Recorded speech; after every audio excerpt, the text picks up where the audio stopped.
Hello, friends. This is Dave Hurwitz, executive editor at ClassicsToday.com, here with random reviews from the Overflow room. Yes, and our room floweth over. So today we have two composers of very, very, very different aesthetics. It's actually a fascinating comparison, and it's nifty that they're sort of next to each other in the alphabet. I'm talking about Steve Reich and Max Reger. Could there be anybody more different? Any two people more different? I mean, Reich is, one of the founders of minimalism, simple harmonies, basic, consistent, constant rhythms, emphasis on percussion and mallet instruments and reeds and things. Oh my goodness. And then there's Reger. Reger! Oh my God! Complicated chromatic sludge meister. Dense, thick orchestration. The only thing they have in common, actually, is the use of the organ, but in quite a different way, as we will see. So let's take a look at this first pile of stuff. So we have right here, from Bang on a Can, the New York Contemporary Music Ensemble, we've got New York Counterpoint with Evan Ziporin playing clarinets, 8 lines, which is his octet, which is beautiful work, and 4 organs with 4 people on the keyboards, plus maracas. Isn't it fascinating? We've got 4 organs. Reger only used 1. Ha ha! Anyway, so that's that one. I like Steve Reich, by the way. Reich is a little bit controversial. Some people regard him as one of the greatest composers of the 20th century, and certainly one of the greatest American composers, and I'm probably in that camp. I think he's taken his language, the language of minimalism, as he found it, and turned it into a wonderfully supple, interesting, and expressive medium. So, yeah, he's really terrific. Then we've got, let's see, what's this? We've got this thing. Oh, music for 18 musicians. This is one of the early minimalist masterpieces. Absolutely masterpieces. And the 18 musicians are violin, cello, 2 voices, piano and maracas, marimba and maracas, marimba xylophone, metallophone, piano and marimba xylophone and piano, marimba xylophone, clarinet and bass clarinet, voice, piano, and voice. So they're like duplicating, but you need 18 of them playing this various ensemble and assortment of goodies. And it's a big work. This is the ECM recording, the classic ECM recording from 1978, which actually sort of helped put ECM on the map too. Actually, I mean, everybody had to have this record back in 1978. I had it as an LP. Oh, I remember it so vividly. It's beautiful.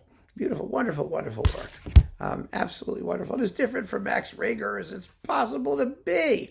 So then we've got this other thing here, City Life, New York Counterpoint, 8 lines again, and violin phase. So we've got 2 of the same works that are on this other thing. This is on RCA with Ensemble Moderne.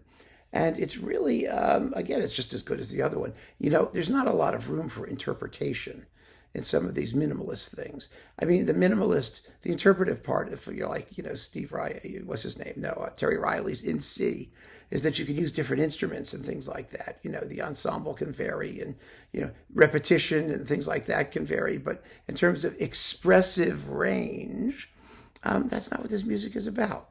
It's almost like sonic sculpture. It's like a mobile or something that you just see turning around in the light. It doesn't make it any less wonderful. But most of my Steve Reich is like upstairs. This is just like some extra stuff I had kicking around. Then we get Max Reger. Max Reger is best known for writing possibly the funniest reply to a critic ever. That remark, which many of you have quoted in the comments and whatnot. It's in Nicholas Slonimsky's Lexicon of Musical Invective. I'm sitting in the smallest room of my house. I have your review before me. In a moment, it will be behind me. That was Reger. He had a sense of humor. Of course, he didn't have a sense of humor when it came to music. That was the problem. Here we have his Variations in Fugue on a theme by Bach and his piano concerto with Rudolf Serkin playing the Variations and the piano concerto, which is 100% the best recording of the piano concerto out there because it's the fastest. I mean, it's supple and it's sleek and it's all the things that Reger's music isn't. A lot of the credit also belongs to Eugene Ormandy and the Philadelphia Orchestra for playing the orchestral parts so beautifully and so warmly. It's really, if you're going to make a case for this big, clunky piano concerto, which lasts, 45 minutes in this performance.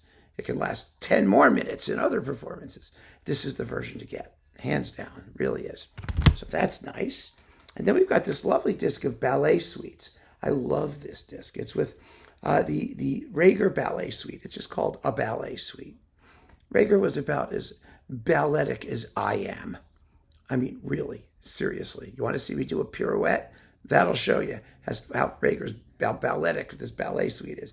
But it's charming. I mean, its music is fun. It's delightful music.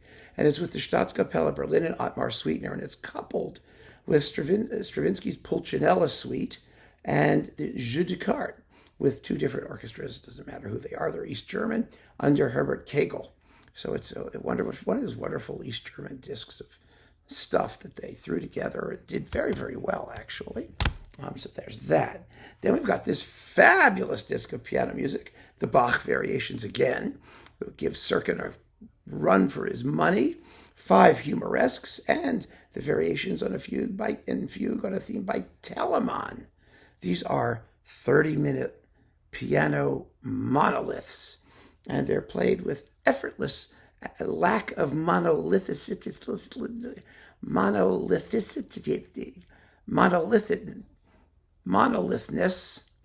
by Marc-Andre Amelin, who's fabulous on Hyperion. You know, he does this stuff so well. I mean, he just plows through the thickets of notes with unsurpassed elegance and finesse. And then we have, let's see, what's this? Oh, this is equally wonderful. Andras Schiff and Peter Serkin, back on ECM, doing the Beethoven Variations and Fugue on a theme of Beethoven for 2 pianos, along with Busoni's Fantasia Contrapuntistica for 2 pianos, and Mozart's Sonata in D major for 2 pianos. It's just a phenomenal recording. It really is wonderful. And in fact, I really should bring it up and talk about it in connection with the greatest recordings ever. It's certainly one of those, but maybe we'll do that at a future time. In the meantime, you've got the Reger Beethoven Variations, and last but not least, the Mozart and Hiller Variations and Fugues. Do you get the idea that Reger liked to do these things? Variations and Fugue on a theme by Mozart, Variations and Fugue on a theme by Hiller, with the New Zealand Symphony under Franz Paul Decker. Do they successfully unclog the textures in the Mozart Variations particularly? Although it's not terrible, but yes, actually. This is a very nice record. And when it came out, it's still very hard to get these pieces easily. So thank you for doing this, Naxos. And that, my friends, is Reich and Reger. Boy, I just love the contrast. I just think it's fabulous. I really do.